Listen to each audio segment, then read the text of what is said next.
Fala, meu amigo, minha amiga, seja muito bem-vindo a mais um editorial do nosso canal. Prazer enorme estar aqui com vocês, podendo debater um pouquinho mais, né, as pautas, as últimas pautas desse dia abençoado, desse sabadão, né, desse dia 11 de outubro, e eis que estamos aqui, né?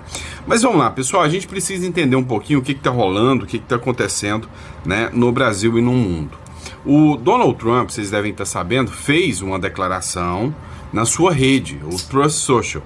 Essa declaração do Donald Trump gerou um impacto sem precedentes, né? O valor que eles anunciam que as bolsas americanas caíram vai muito além, 10 vezes mais, né, do que a arrecadação brasileira aqui de todos os impostos que o Lula tomou, né, nesse último ano. Ou seja, a coisa é gigantesca. Nós vamos falar sobre isso, né? A declaração de guerra comercial total entre o Donald Trump e o Xi Jinping. Isso vai afetar você, não pense que não vai, tá? Vamos falar um pouquinho, né, sobre um vídeo da Jovem Pan sobre segurança pública aqui no Brasil, e aí talvez um dos assuntos mais impactantes.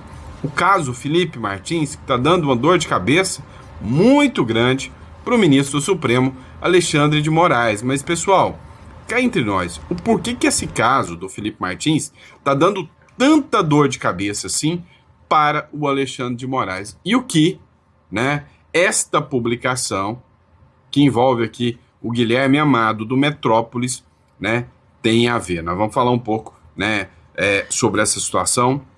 A advogada do Felipe Martins lá nos Estados Unidos se manifestou sobre o caso. A gente vai ver o vídeo dela aqui, né, onde ela fala sobre o caso. Enfim, tem muita coisa importante para a gente debater. E aí, talvez um dos pontos mais importantes que a gente precisa discutir é isso aqui. Eu ia falar isso no último editorial, não consegui, mas a gente vai ter que falar agora, tá? Porque é muito impactante o fato da Maria Corina Machado ter recebido o Prêmio Nobel da Paz. Isso mostra uma ruptura com a esquerda radical da América Latina. Ou seja, o Donald Trump acaba de ganhar uma carta branca para tirar, né, o Maduro na base do pontapé. Você vai entender o que está acontecendo nesse editorial. Então, antes de mais nada, não esquece de se inscrever no canal, curtir, compartilhar. É sempre um prazer e uma honra gigante ter você aqui conosco, tá? Então, obrigado por ter acompanhado a gente aí nos 4 editoriais deste sábado abençoado. Mas vamos entender o que está rolando? Vem comigo, bora começar de matéria. Pessoal, olha só. Postagem de Trump gera perda de nada mais, nada menos que 2 trilhões nas bolsas dos Estados Unidos, segundo, né, o New York Times, né, fez uma matéria dizendo que a fala do Donald Trump em relação às sanções à China deu 2 trilhões de dólares, né, de prejuízo à Bolsa Americana. Aí a grande questão que eu falo com você agora é, caramba, você já parou para pensar o impacto da Bolsa Americana? O Brasil, né, cobrou de impostos aí na casa dos 3 trilhões de vocês esse ano. Sabe, segundo a ONU diz que esse dinheiro dá para resolver o problema da fome no mundo inteiro. E nem o saneamento básico no Brasil não foi resolvido. A máquina americana, ela é tão grande, ela é tão poderosa, que as bolsas perderam isso em um dia por causa de uma publicação do Donald Trump. Você tem noção do impacto disso tudo, né? É muito grande a economia americana, então não dá para brincar, né, dizendo que a China já... Não, isso é conversa fiada, tá? Em sua rede social, o republicano afirmou que a China estava se tornando muito hostil por conta do controle sobre os metais de terras raras, acusando o país de manter o mundo como refém, devido ao monopólio desses recursos estratégicos. E é justamente isso que o Trump vem espremendo o Lula. Porque o Lula está querendo entregar as terras raras aqui, né? Pressionando o agro, pressionando tudo para entregar esses metais, né? Poder fazer exploração desses metais, né? Aqui do Brasil, e vem querendo entregar tudo isso para a China. Porém, o Donald Trump está de olho nisso aqui também. O Trump também mencionou a possibilidade de aumentar massivamente as tarifas sobre produtos chineses importados pelos Estados Unidos. A postagem foi suficiente para derrubar os mercados. O que é derrubar para eles, para a gente, seria aniquilação total, tá? Para eles, derrubou os mercados, tá bom. Aqui para nós é aniquilação total. Se a gente sofre aí, a Bolsa brasileira sofre 2 trilhões, eu acho que nem a Bolsa brasileira tem esse impacto todo, né? O impacto é gigante. Mas vamos lá. Trump impõe tarifas de 100% sobre todos os produtos da China. Em uma escalada sem precedentes na guerra comercial, o presidente Donald Trump impõe tarifa de 100% sobre todas as importações vindas da China. A medida, que segundo um comunicado da Casa Branca, é uma resposta às práticas comerciais desleais e à manipulação cambial. Por parte de Pequim, a decisão deve causar um forte impacto na economia global e nas cadeias de suprimento. Vai pegar você também? Vai pegar. Cuidado com a cuca. A cuca te pega, viu? E a cuca aqui chama-se economia. Com essa, não adianta brincar. O que acontece aqui nessa história? O Donald Trump, ao anunciar essas tarifas para a China, o Donald Trump tem o seguinte entendimento, e é uma jogada arriscada demais. Primeiro, o Donald Trump, ele sabe que ele precisa minar a influência da China, inclusive dentro do próprio mercado americano. Hoje, grandes produtoras como a Apple, a Tesla do Elon Musk, compram produtos da China porque é muito mais barata. A mão de obra da China é muito mais barata do que o Brasil, né? Há relatos aí de que um trabalhador chinês chega a trabalhar 14 horas por dia, né? Sem intervalo, sem férias, sem 13º, ou seja, as condições são absurdas, né? O custo é muito baixo de pagamento e eles conseguem uma produtividade muito barata. Isso é fato, isso não é diz que disse, isso é fato, a produção deles é barata. E aí o Donald Trump falou o seguinte, olha, se eles continuarem com essa medida desleal de comércio, eles vão minar o mundo inteiro, eles estão fazendo um dumping mundial. Então o que nós vamos fazer? Nós vamos quebrar eles agora, por quê? Porque eu deixando de comprar, a maior parte do mercado chinês vai afundar, porque grande comprador do mercado chinês são os americanos. Por outro lado, aqueles que ainda quiserem continuar comprando, vendendo para os Estados Unidos, aquilo que for de extrema necessidade, nós somos ricos, temos dinheiro. Eles vão ter que vender e vão ter que pagar agora, ou seja, vai acabar a competitividade dos chineses. É lógico que isso aí é fruto de críticas, né, o Donald Trump, com base nessa decisão dele aí, tá? Para nós, né, brasileiros que compramos os produtos, pode ter certeza que a gente que importa coisas dos Estados Unidos, da China, a gente vai ter 2 impactos. Por outro lado, vão inundar produtos chineses aqui no Brasil, ou lá no Brasil, né? Eu não estou no Brasil, é lá no Brasil. E quando inundam no Brasil esses produtos, né, quando vão enfiando esses produtos, tende a ter uma melhora de preços. O Lula vai até se beneficiar com isso, né? Porque em vez de vender para os Estados Unidos, o que já produziram, vão jogar, né, para os países emergentes. Então você vai ver produtos chineses entrando no Brasil. Isso aí, né, é meio que fato. Enquanto que produtos americanos que nós dependemos tendem a aumentar e muito de valor, tá? Vamos lá, pessoal. Vamos olhar essa publicação aqui do Giovanni Cherini, né, deputado federal. A justiça brasileira perdeu a vergonha, protege o criminoso e abandona a vítima. Assuste-se com essa publicação aqui. O autor do atentado contra Jair Bolsonaro, Adélio Bispo, passará por um novo exame psiquiátrico e pode ser posto em liberdade. O teste vai medir o seu nível de periculosidade e vai indicar se ele ainda apresenta risco à sociedade. E dependendo do resultado, ele pode ser transferido para um hospital de custódia ou até receber alta. Segundo informações apuradas pelo portal Metrópolis, uma equipe de 2 psicólogos será recebida no Presídio Federal de Campo Grande para realizar esse exame. Adélio não cumpre pena, nem responde à ação criminal, porque foi considerado inimputável em razão dos alegados transtornos psiquiátricos. Começar essa com o Cristiano Beraldo. Esse teste que vai avaliar a condição de Adélio Bispo, a depender da avaliação, ou ele permanece no hospital, nessa unidade psiquiátrica, ou numa outra ponta, a avaliação positiva poderia colocá-lo, inclusive, em liberdade. Beraldo. Mas Karina, como a sociedade brasileira vai confiar nessa avaliação desse sistema penal brasileiro? Mas o fato concreto é que quando a gente olha o histórico e temos, por exemplo, nas condicionantes para a pessoa preso ter direito à saidinha, sei lá, ele tem que ter um determinado comportamento, ele tem que ter um determinado perfil psicológico e tal. E a gente vê no que dá. A quantidade de bandido criminoso que sai e vai para cometer crime, a gente se pergunta, mas isso não foi detectado? Quer dizer, eles são tão bons assim em enganar profissionais que eles conseguem ter uma vida e um comportamento perfeito dentro da prisão, mas na hora que saem através de um benefício, eles já estão prontos para roubar, para matar, para estuprar. Quando a gente observa que a soltura de uma figura como essa, que sabe-se lá em que ambiente, em que circunstância ele se motivou a entrar no meio de uma multidão, segurando uma faca dentro de um saco de papel, se não me engano, para que não fosse percebido.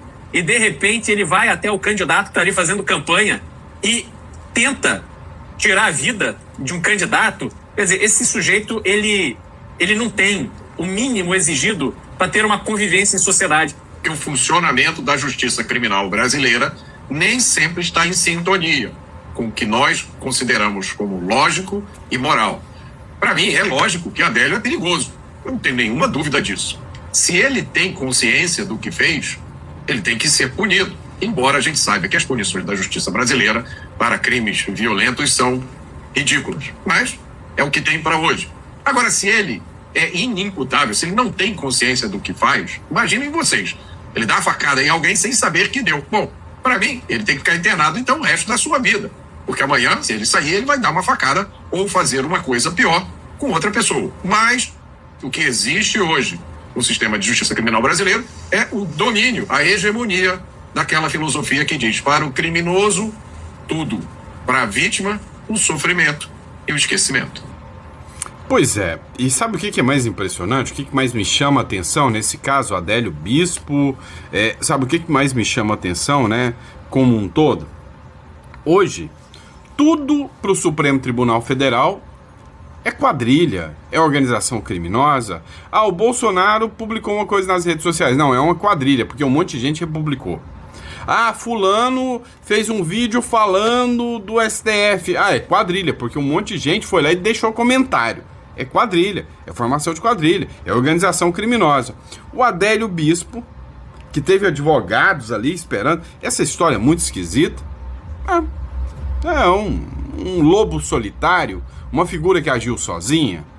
Assim, no mínimo, estupidamente incoerente, né? No mínimo, estupidamente incoerente esta situação, né? Não faz o menor sentido. Agora, outra coisa que não faz o menor sentido é o caso Felipe Martins, que a gente precisa debater agora. Eu quero levantar alguns pontos aqui. Quem fez essa publicação inicial, né? E eu preciso citar os créditos, é o Leandro Ruschel, tá? Então, o Leandro Ruschel que levantou a situação para isso aqui inicialmente. Quem fez a publicação do Felipe Martins foi, né, o jornalista Guilherme Amado, do Metrópolis. O Guilherme Amado foi quem? Foi responsável por avisar, né, entre aspas, através de uma matéria, que agora se prova falsa, que Martins teve a entrada registrada nos Estados Unidos. Depois evaporou. Foi a partir desta matéria, né? A partir desta matéria que ficou, né, constatado que o Felipe Martins teria entrado nos Estados Unidos tentando fugir, e aí foi a ordem de prisão do Felipe Martins.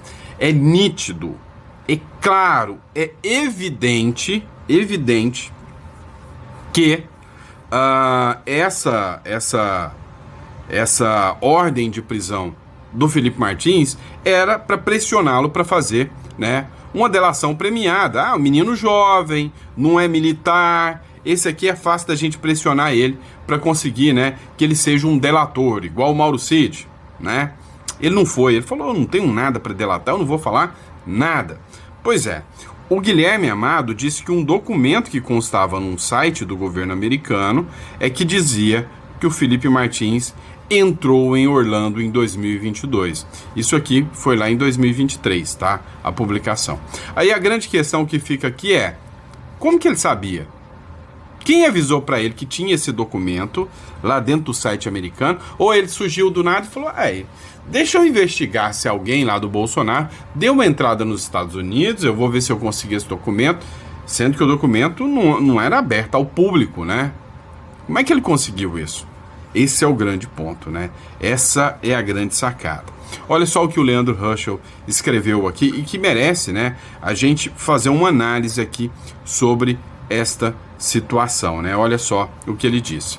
O delator Eduardo Tagliaferro é o mesmo que fez as delações contra o ministro Alexandre de Moraes, acusou o militante de redação Guilherme Amado, é como escreveu o Leandro Ruschel, de ter participado da operação que resultou em buscas, apreensões e censura contra empresários da direita, acusando-os de defender o golpe em uma conversa privada. Então, esse jornalista, ele foi responsável por outras operações, ou seja, ele fazia as publicações para dar validação para as ações que o ministro Alexandre de Moraes, junto com o Tagliaferro, junto com a equipe, né, de perseguição à direita, fazia, né? Então, isso aqui é o que o próprio Tagliaferro informou. Segundo o Tagliaferro, o Guilherme Amado, teria recebido os prints da conversa de uma militante petista, e sua matéria foi um único elemento utilizado por Moraes para abrir a investigação contra os empresários, antes da eleição de 2022.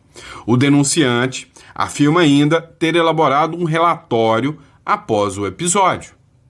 Um relatório, cuja data teria sido alterada para parecer anterior à decisão de Moraes. Ou seja, fraude processual clara e evidente ao ter alterado uma data, né, para parecer anterior à decisão de Moraes, né, o relatório. E o relatório foi posterior, ou seja, documentos fraudados. Isso por si só já daria aso a anular todo o processo.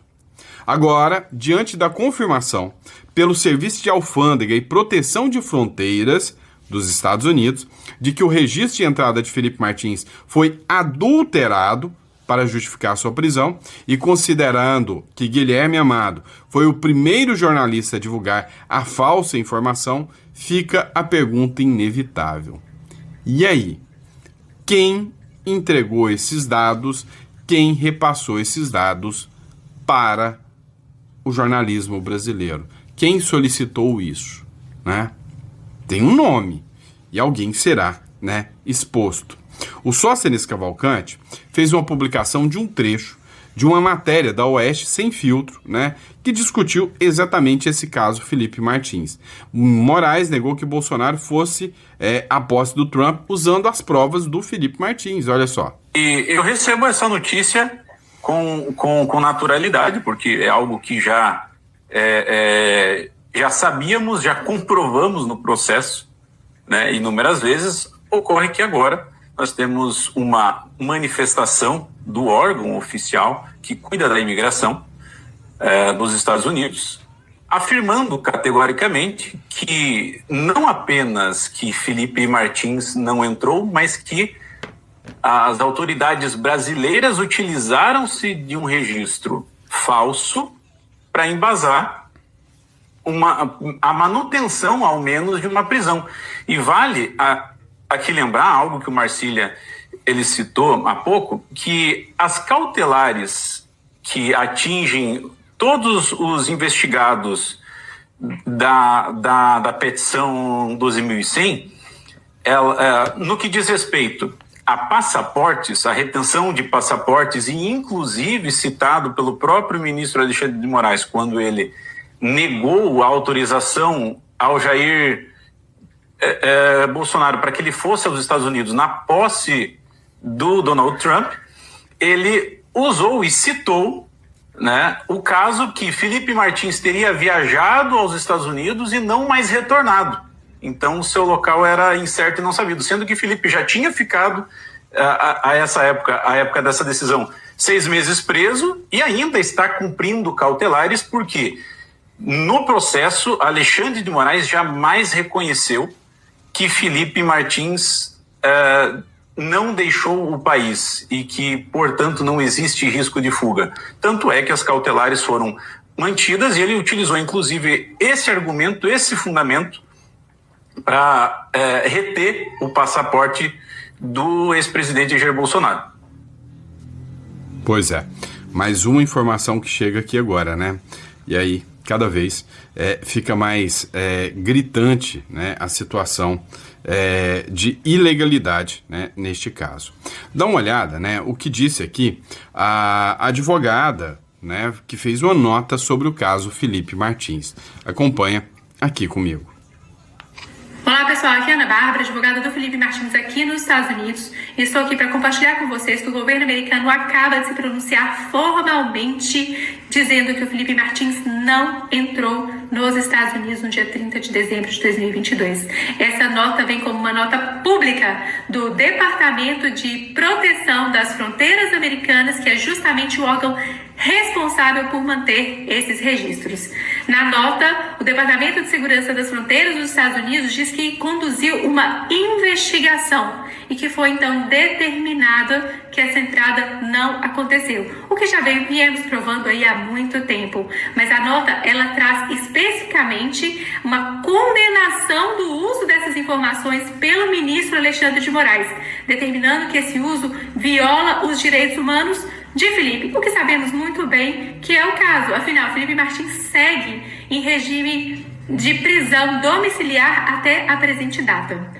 O Departamento dos Estados Unidos menciona, além, que irá tomar as devidas medidas para prevenir que esse uso continue. Isso aí é uma notícia excelente, o que já sabíamos muito bem já há muito tempo. Mas é um reconhecimento do governo americano deste erro. E, por que não, uma fraude?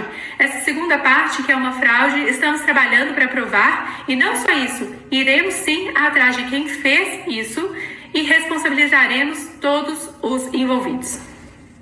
Pois é, um recado aqui, né, da advogada aqui do Felipe Martins, que atua lá nos Estados Unidos. Pessoal, precisamos falar com vocês sobre isso aqui, tá? Prêmio Nobel da Paz para Maria Corina Machado.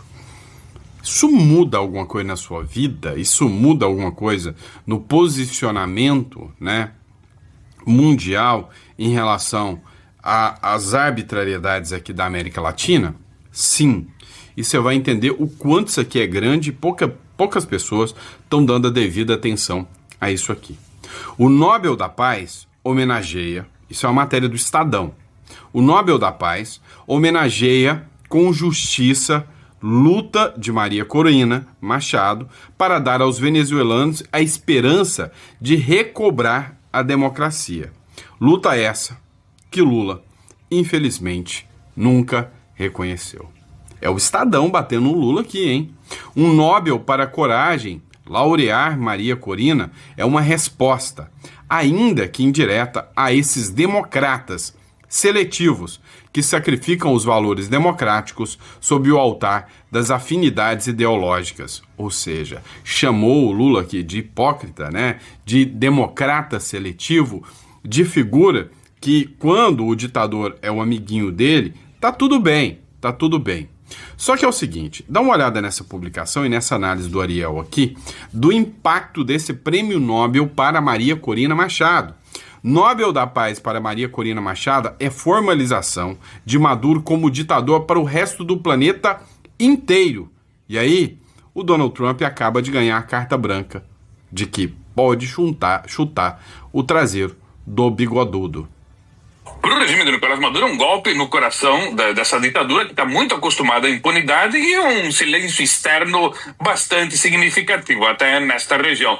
Para o regime venezuelano, o anúncio de Oslo tem um peso de uma condenação diplomática. É a formalização de Maduro como ditador no resto do planeta. A Venezuela, então, vira sinônimo de repressão, de êxodo, de exílio, né? E o prêmio também complica uma situação de Maduro prender Machado, porque o Nobel é uma espécie de blindagem diplomática. A ditadura não poderia prendê-la sem ter que enfrentar um pesado custo político mundial. Só que também a gente sabe que Maduro nunca deu bola para o que pensam dele na maior parte do planeta. A preocupação de Maduro é o que Putin Putin e Xi Jinping pensam deles, mas eles também são ditadores. E o fato é que, como tantas outras ditaduras que também tiveram ativistas premiados com o Nobel da Paz, Maduro pode lidar com Machado e durar muitos anos mais no poder. Para a oposição, o Nobel faz que Machado tem o upgrade de uma opositora nacional por uma espécie de estadista global, uma figura global, né? Porque, afinal das contas, é o Nobel da Paz. E, além disso, o prêmio fortalece moralmente a oposição, que pode, com isso, deixar de lado as divisões que a assolam há anos e se unir ao redor da figura de Machado. Pois é, né? E aí, o que a gente precisa entender sobre isso aqui? Com base nisso, né, fica reconhecido claramente, né, a posição de que o ditador é um ditador e de que, se o Trump agir, ele agiu contra um ditador. O Von Serran, ele escreveu aqui o seguinte: quando eu falo dos ciclos, muita gente duvida. Hoje o mundo começa a apontar na direção dos conservadores, como um movimento natural impossível de se conter. Oslo já entendeu isso e ampliou o recado. Um Nobel da Paz para uma conservadora doeu no coração da esquerda. O Lula, né?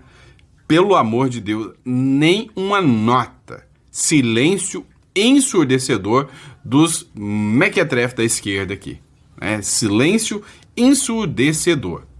O recado não foi apenas para Maduro, mas para todos os regressistas, né, os esquerdistas, em suas variáveis. A mídia convencional não tem mais força para impedir isso. Lula, que já ironizou Corina Machado quando ela estava aos prantos, hoje vê um mundo diferente e deve amargar com a notícia. Mal sabe que é só o começo. E sim, é só o começo da mudança de jogo. Tanto que o Maduro, o ditador, ele entendeu a força do recado. Ele não vai conviver com a Maria Corina Machado. Tem um homem laranja no colo dele, né, no encalço dele, no bafo do cangote do Maduro. O Maduro ofereceu petróleo e minerais da Venezuela aos Estados Unidos para evitar conflito armado. É a publicação aqui do Infomoney. Ou seja, ele ofereceu tudo, petróleo, leva o petróleo, leva os minerais, leva tudo, só não me leva, pelo amor de Deus. É isso que o Maduro acabou de fazer com o Trump. E o Trump falou, não te quero, né? E aí vocês precisam entender um pouco dos impactos desses minerais raros e como eles podem entrar na negociação agora do Lula e do Trump. O Lula também já está nessa fase de, se estão indo para cima do Maduro, logo pode vir para mim. Deixa eu acabar com esse papinho aqui de que eu sou o inimigo do Lula e deixa eu começar a negociar com eles. Dá uma olhada nisso aqui.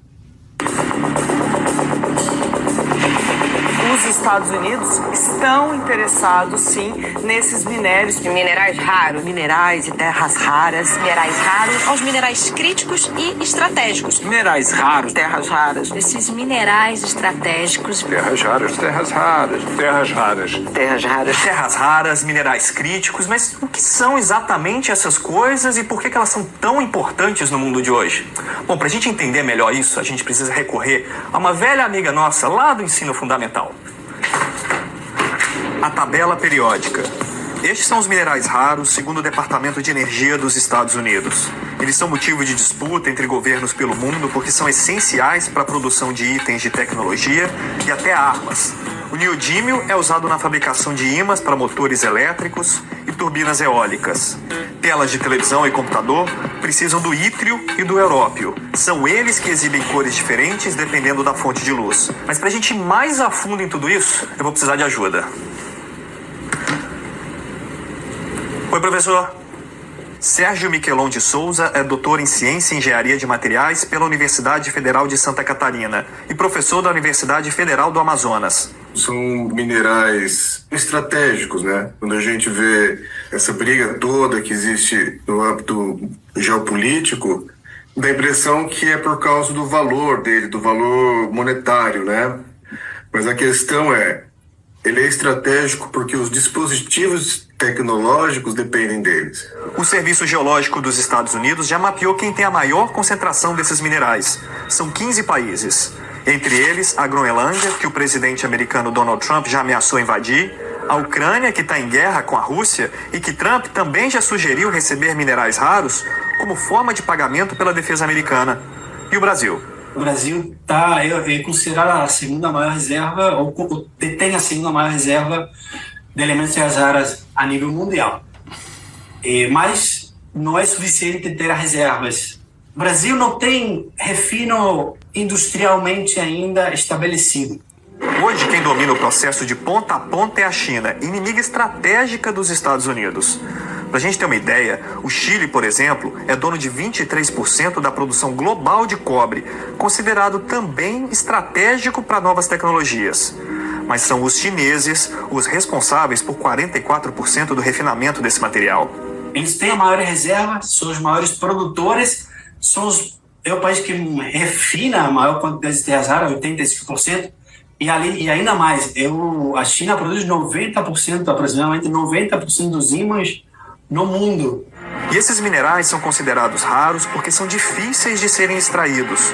E o processo custa caro e causa poluição. Os países desenvolvidos não querem assumir esses gastos e preferem buscar esses materiais em outros lugares. E é isso que pode estar em jogo em uma reunião entre o presidente Lula e o presidente dos Estados Unidos, Donald Trump.